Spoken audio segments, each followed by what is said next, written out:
Tentattiv ieħor sabiex l-oppożizzjoni tattakka l-istituzzjonijiet ta' pajjiżna.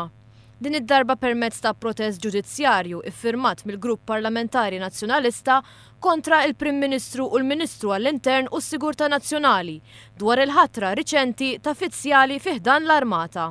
Minkejja li aktar kmieni matul il-jum tal-ħamis, il-kellim tal-Partit Nazzjonalista dwar l-Intern, Jason Azzoppardi, ħabbar li ppreżenta dan il-protest ġudizzjarju kemm il-Prim Ministru kif ukoll il-Ministru għall-Intern Manuel Mallija għadhom ma ġewx notifikati.